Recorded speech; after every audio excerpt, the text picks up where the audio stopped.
No one saw the deaf woman's desperation until the black waitress began to sign and the Korean Mafia boss went completely still. In one of Chicago's most elite restaurants, where whispers carried weight and every table held secrets, Naomi Carter was meant to be invisible. Just another server. Unremarkable. Easily forgotten. But when an elderly deaf woman struggled to communicate at Park Minseok's table, the table everyone feared, Naomi did the one thing that could shatter her carefully constructed anonymity. She lifted her hands and spoke in silence. What Minseok saw in those graceful movements would pull them both into a conspiracy that could destroy his empire or save it.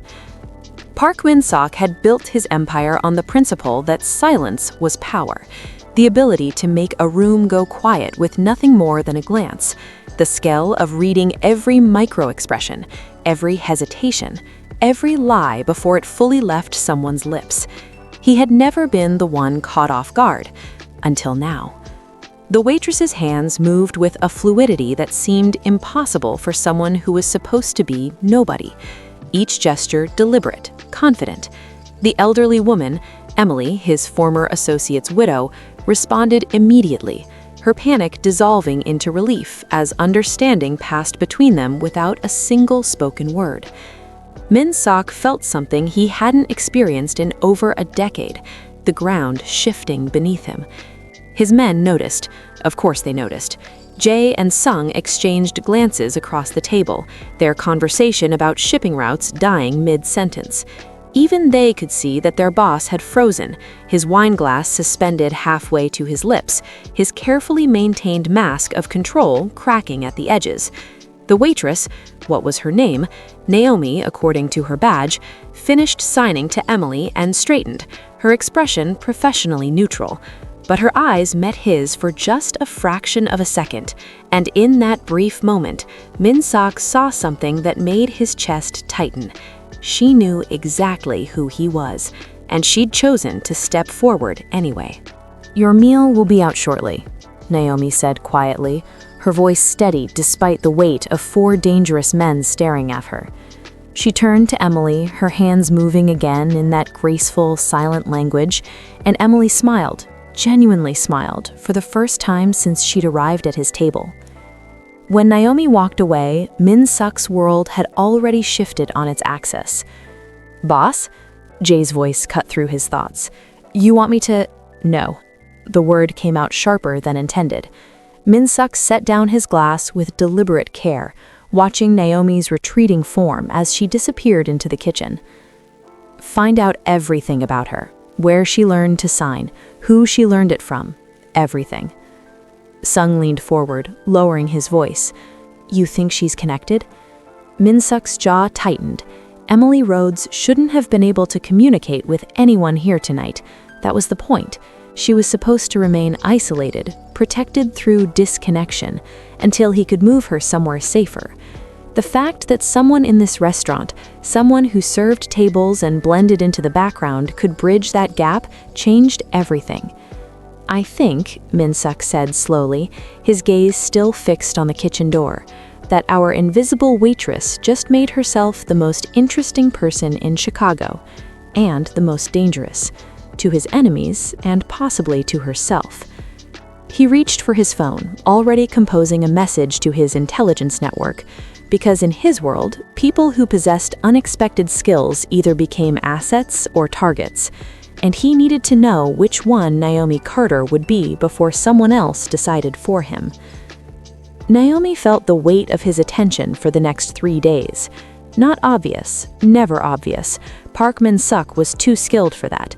But she'd grown up reading runes, sensing danger the way some people sensed weather changes. The black sedan that appeared on her street each morning, the same face in the coffee shop where she studied between shifts, the way conversations at nearby cables went quiet when she passed. She'd made herself visible, and now she couldn't disappear. On the 4th day, Minseok himself walked into the restaurant during her afternoon shift. No entourage, no theatrics, just a man in an expensive suit taking a table in her section, ordering tea he wouldn't drink. "You're watching me," Naomi said quietly as she set down the cup. No point in pretending otherwise. "I'm protecting you." His voice was measured, controlled. "There's a difference." "From what?" Minseok's eyes tracked something over her shoulder. Another patron, another threat. She couldn't tell which. "From people who noticed the same thing I did, that you can communicate with Emily Rhodes." The name settled between them like a stone. "Sit." It wasn't a request. When Naomi hesitated, he added, "Please, you have 3 minutes before your manager notices. Use them wisely." She sat, her heart hammering against her ribs. Minseok leaned forward, his voice dropping to barely above a whisper. Emily's late husband held certain information that disappeared when he died. My organization has been searching for it for 2 years. "And you think I know where it is?" "No," his jaw tightened. "I think someone else believes Emily knows, and now they believe you can ask her the questions they can't." The implication hit her like cold water. "You think someone inside your organization is planning to use her?" "Yes." Minseok's composure cracked for just a moment, something raw flickering across his features. "Lieutenant Kwon has been positioning himself for months, making alliances, questioning my decisions. He saw you sign to Emily. He knows what that means." Naomi's hands clenched in her lap. "So I'm bait." "You're a bridge." Minseok pulled out a business card, sliding it across the table. "Which makes you valuable, to me, to Kwon, to anyone who wants leverage over this family." He stood, straightening his jacket. "The question is whether you'll accept protection or wait until they come for you." "And Emily?" Something shifted in his expression. Grief or maybe guilt. "Emily is why I'm offering. She trusted you in 5 seconds. That kind of instinct?" He paused. "It's rare, worth protecting." Naomi stared at the card. "A phone number, nothing else." "You have until tonight," Minseok said. "After that, Kwon will make his move, and I won't be able to keep you both safe." He walked out, leaving Naomi holding a choice she'd never wanted. The storm was coming, and she was standing right in its path. Naomi called the number at 11 p.m. after her shift ended and the city had gone quiet enough to think. Minseok answered on the first ring. "Where are you?" "Still at the restaurant, staff exit." She kept her voice steady, though her free hand trembled against the brick wall. "I need you to understand something before I accept your protection." A pause. Then, "I'm listening." "I didn't learn sign language in some community college class." The words felt like pulling out shrapnel, painful, necessary. "My father was Marcus Carter, Southside. He ran with the disciples for 15 years before he got out." She heard Minseok's sharp intake of breath. He knew the name. Everyone in Chicago's Underworld knew the name. "Marcus Carter disappeared 7 years ago," Minseok said carefully. "He didn't disappear. He died. Liver failure." Naomi closed her eyes, remembering the hospital room, the yellow tint to his skin, the way he'd gripped her hand and begged her to promise. "But before that, he made sure I could survive in worlds where words got you killed. Sign language, Korean, Spanish, Russian basics. He said if I could communicate, I could negotiate, and if I could negotiate, I could stay alive." "So you learned to speak in silence." "I learned to speak in every language that mattered on the streets he wanted me to stay away from." Bitterness crept into her voice. "Ironic, isn't it? He gave me all the tools to enter his world while begging me never to use them." A car pulled up. Black sedan, tinted windows. Minseok emerged, phone still pressed to his ear, his eyes finding hers across the parking lot. "Your father was smart," he said, lowering the phone as he approached. "Dangerous men respect 2 things, power and competence. You have both in your DNA." "I'm not my father." "No." Minseok stopped 3 feet away, close enough that she could see the calculation in his eyes. "You're something he never was. Educated, legitimate, invisible to law enforcement." He tilted his head. "That makes you more valuable than any weapon I possess." Naomi's stomach turned. "I'm not joining your organization. You already did, the moment you signed to Emily." His expression softened, just slightly. "But I'm not asking you to become your father. I'm asking you to use his gifts to prevent a war. Kwon is meeting with his allies tomorrow night. Emily will be mentioned. Plans will be made." He extended his hand.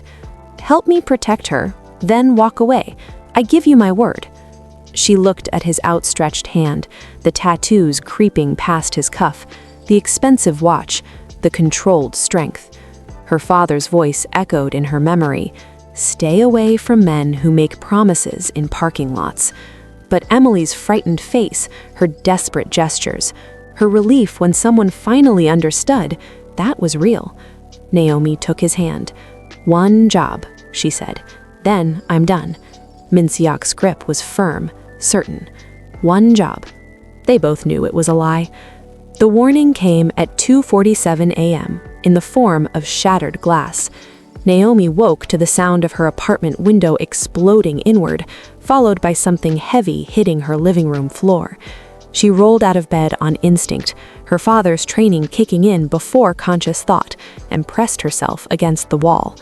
No explosion, no gunfire, just the sharp chemical smell of gasoline and the crackle of sudden flame. She had 30 seconds, maybe less. Naomi grabbed her phone and the go-bag she'd kept packed since she was 16, old habits, her father's paranoia made real, and ran for the fire escape. Smoke already filled the hallway. The message was clear. This wasn't meant to kill her, it was meant to flush her out, to make her run to the only person who'd offered protection. She made it 3 blocks before the second car appeared. Not Minseok's sedan. This one was silver, aggressive. 2 men inside with faces she recognized from the restaurant. Men who'd sat 3 tables away from Kwon during his last visit. They weren't trying to hide. They wanted her to know exactly who'd sent them. Naomi ducked into an alley, her heart slamming against her ribs. She dialed Minseok's number with shaking fingers.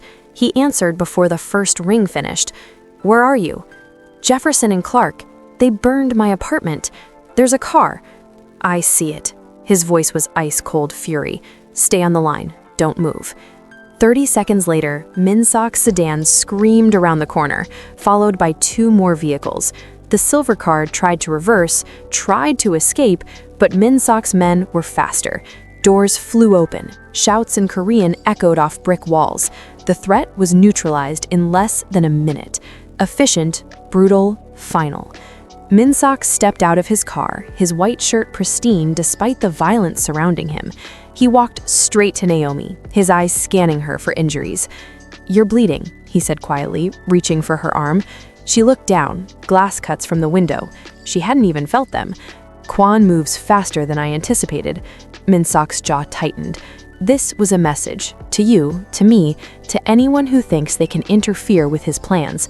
"My apartment is gone, along with your old life." He guided her toward his car with a hand on her elbow, surprisingly gentle. "You're not going back to the restaurant. You're not going back to your routine. As of tonight, Naomi Carter doesn't exist." She wanted to argue, wanted to fight, but smoke still clung to her clothes, and the adrenaline was wearing off, leaving only exhaustion and the bitter taste of inevitability. Minseok opened the car door. "I have a safe house, secure, off the grid. Emily is already there." For how long? His expression was answer enough, until the threat was eliminated, until Kwon was handled, until the war he'd warned her about had run its course. Naomi climbed into the car, still clutching her go-bag, the only piece of her life she had left. The server uniform was gone. The invisibility was gone. All that remained was survival. The safe house wasn't what Naomi expected. No dark basement or abandoned warehouse. Instead, Minseok brought her to a renovated brownstone in a quiet neighborhood, the kind of place where families walked dogs and children played in front yards, invisible through normalcy. Emily met her at the door, relief flooding her weathered face as her hands moved in rapid signs. "You're safe. Thank God you're safe." Naomi signed back, her exhaustion momentarily forgotten. "I'm here. We're both here." Minseok watched the exchange with an expression Naomi couldn't quite read. Hunger, maybe, or longing. "She's been worried," he said quietly. "She saw the news, the fire. You told her? She deserved to know why you were coming." He gestured toward the living room, where tea had already been prepared. She insisted on waiting up. Over the next 3 days, a strange routine emerged. Naomi slept in the guest room, Emily occupied the master suite. Minseok came and went, always with guards stationed outside, always with updates on Kwan's movements, and every evening he stayed for an hour to learn. "Your hand position is wrong," Naomi said on the 4th night, adjusting Minseok's fingers as he attempted to sign protection. "You're too tense. Sign language is about flow, not force." He tried again, his movements marginally softer. Emily watched from the couch, a small smile playing at her lips. She signed something that made Naomi laugh, the first genuine laugh since the fire. "What did she say?" Minseok asked. "She said you look like a man trying to negotiate with his hands tied." Naomi's smile faded slightly. "She also said your wife would have found this amusing." The room went still. Minseok's jaw tightened, but he didn't look away. "Emily was my mother's best friend. When my mother died, Emily and her husband stepped in, made sure I didn't lose myself completely to this life." His hands moved clumsily through the signs Naomi had taught him: family, gratitude, debt. Her husband died protecting information that would have destroyed innocent people, families who had nothing to do with our world. And Kwan wants that information. Kwan wants power. He doesn't care who burns to get it. Minseok's hands dropped to his lap. "I built this organization on one principle. We don't touch civilians. We don't destroy families. We don't become monsters just because we live in shadows." Naomi studied him. This man with violence inked across his skin, with blood on his hands, with enough power to terrify a city. But here, in this quiet room, struggling to communicate with the woman who'd helped raise him, she saw something else. The boy he'd been, the man he was trying not to lose. "She knows you're trying," Naomi said softly. "That matters more than perfect grammar." Emily signed something else, her movements slow, deliberate. Minseok looked to Naomi for translation. "He has a good heart. He just forgets sometimes." Minseok's composure cracked, just for a second, just long enough for Naomi to see the grief beneath the armor. "Tell her that I remember, because of her." And Naomi understood then why he'd risk everything to protect one elderly deaf woman. Some debts couldn't be paid, only honored. The documents arrived at dawn on the 6th day. Minseok spread them across the dining table. Intercepted communications, financial records, coded messages that his analysts couldn't crack. His frustration was palpable, controlled but simmering beneath the surface. "Kwan is using a language cipher," he said, pushing a stack toward Naomi. "Multiple languages layered together. My people can identify Korean, English, some Russian, but the pattern doesn't hold. The syntax breaks in places that make no sense." Naomi picked up the first page, her trained eye scanning the irregular structure. Her father had taught her this, how criminals communicated when they needed absolute secrecy. Not just code, language manipulation. "It's not just multiple languages," she murmured, reaching for a pen. "It's multiple linguistic systems, Korean grammar with English vocabulary, Russian syntax with Korean particles. He's creating a hybrid that requires fluency in all three to parse correctly." She started marking the document, breaking down the layers, reconstructing meaning from chaos. Minseok watched in silence as her pen moved faster, her focus absolute. 30 minutes later, she looked up, her face pale. "When?" Minseok asked, reading her expression. "Tomorrow night, Dockside Warehouse, Pier 17. Naomi's hand trembled slightly as she set down the pen. But it's not just a coup. Kwon isn't planning to take over your organization. Then what? He's planning to dismantle it, piece by piece. He's already negotiated with the Russians and the Colombians. They've agreed to absorb your territory in exchange for... She stopped, her throat tight. In exchange for what, Naomi? In exchange for proof that your organization has been compromising their operations, feeding information to federal authorities. She met his eyes. He's going to frame you as an informant, make every ally you have believe you betrayed them. The temperature in the room dropped. Minseok's control didn't slip, but Naomi saw the calculation behind his eyes, counting allies, measuring loyalties, calculating survival odds. In their world, being branded an informant was a death sentence, not quick, not clean. There's more, Naomi said quietly. She pulled out another document, one that had been buried in the stack. He mentions Emily specifically, says she's the final insurance. Once you're discredited, he'll use her to legitimize his takeover, claim he's honoring her husband's legacy by removing the traitor. And then, Naomi didn't need to say it. They both knew. Once Emily served her purpose, she'd become a liability, a loose end. Minseok stood abruptly, pulling out his phone. I need to call a meeting. The elders, everyone Kwon plans to turn against me. They won't believe you, not without proof, and Kwon's been building this narrative for months. You show up making accusations, you look desperate. Then what do you suggest? She looked at the decoded messages, at the careful architecture of Kwon's betrayal, and realized what her father had always known. The most powerful weapon wasn't violence, it was truth, delivered at exactly the right moment. We don't go to them, Naomi said. We make Kwon come to us, and we let him confess himself. Minseok's expression shifted, surprise, then understanding, then something that looked almost like respect. Tell me how. Minseok's plan was simple. Arrange a neutral meeting, expose Kwon's communications, let the evidence speak for itself. Naomi's plan was better.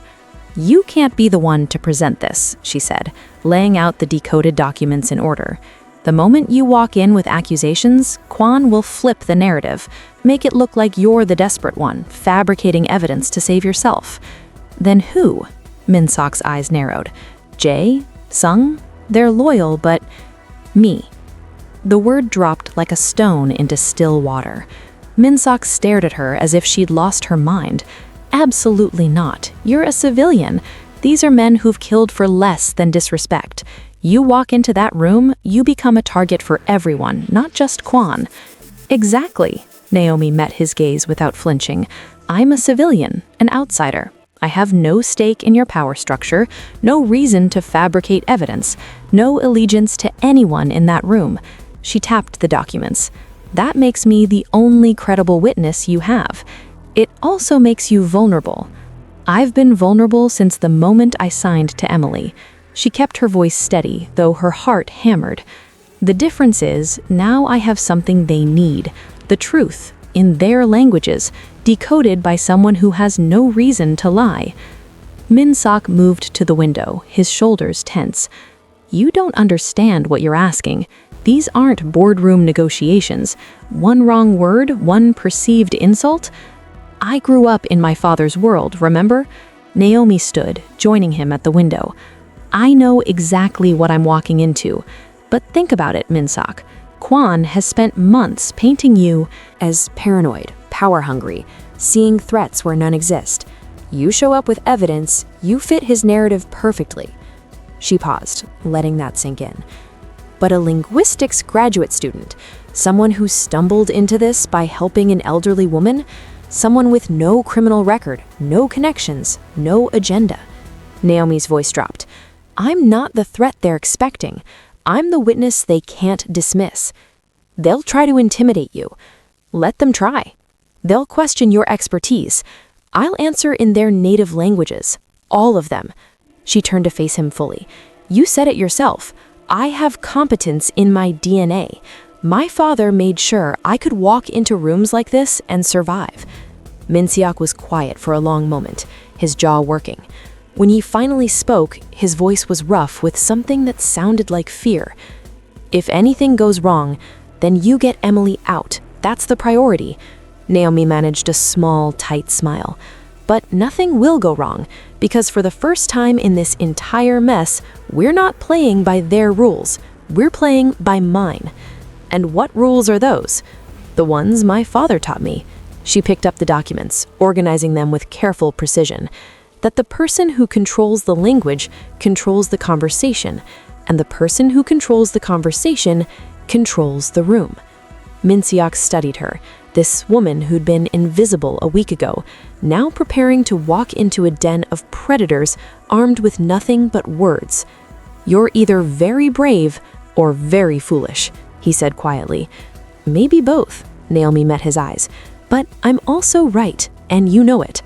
He did. God help them both, he did. The warehouse at Pier 17 smelled of salt water and old violence. Naomi walked in, flanked by Minseok's guards, her hands steady despite the weight of a dozen hostile eyes tracking her movement. The syndicate elders sat around a makeshift table, Korean, Russian, Colombian representatives, men who'd built empires on blood and silence. And at the far end, Lieutenant Kwon, his expression carefully neutral but his eyes sharp with calculation. "What is this?" The Russian delegate, Volkov, spoke first, his accent thick with irritation. "We come for serious discussion, and Park brings us a girl?" "This girl," Minseok said from behind her, "speaks 7 languages, including yours, Volkov, so choose your next words carefully."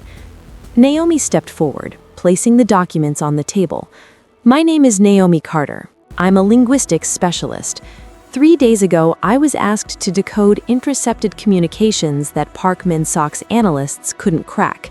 She met each man's gaze in turn. "What I found was a conspiracy to destroy this organization and everyone in it." Kwon leaned back, his smile cold. "Convenient. Park is losing control, so he manufactures a crisis and brings in an outsider to validate his paranoia." "Let her speak," said Kim Tae-won, the eldest of the Korean representatives. His voice carried authority that even Kwon couldn't dismiss. "We came here for truth. Let's hear what she has to say." Naomi opened the first document. These messages use a trilingual cipher, Korean grammar structures, English vocabulary, Russian syntax markers. It's sophisticated, nearly impossible to decode without fluency in all 3 languages and understanding of how they can be manipulated. She began reading aloud, switching seamlessly between languages as she translated Kwon's messages. The room went silent as she revealed the plan, the frame job, the territorial negotiations, the agreement to brand Minseok as an informant. "Lies," Kwon said, but his voice had lost its confidence. "Anyone could fabricate." "Page 7, Naomi interrupted, sliding another document forward. "You reference a meeting on October 12th at the Jade Garden restaurant. You mentioned that Volkov's nephew ordered the sea bass." She looked at the Russian. "Was your nephew with you that night?" Volkov's expression darkened. "Yes, but that meeting was private. Only 4 people knew." "One of whom," Naomi said, "was Lieutenant Kwon." She continued, methodically dismantling Kwon's story with details only he could have known. Meeting locations, personal habits, private conversations. Each revelation another nail in his coffin. Kwon's composure finally cracked. He stood abruptly, his hand moving toward his jacket. 3 guns appeared in response, not from Minseok's men, from the elders' guards. "Sit down," Kim Tae-won said quietly. "Now." Kwon sat, trapped by his own words, exposed by a woman he'd dismissed as irrelevant. Naomi gathered the documents, her hands steady. The question isn't whether Park Minseok can be trusted. The question is whether any of you can afford to align with someone who plays this carelessly with all your lives. She stepped back, her part finished. The elders exchanged glances. A silent conversation passed between men who'd spent lifetimes reading threats and measuring loyalties. Finally, Kim Tae-won spoke. "Lieutenant Kwon, you will come with us. We have questions." The words were measured, polite, absolutely final. Kwon's face went pale as guards surrounded him. He looked at Naomi with pure hatred as he was escorted out, one predator recognizing another. Minseok exhaled slowly beside her. The war had been averted by nothing more than truth and a calm voice in a room full of violence.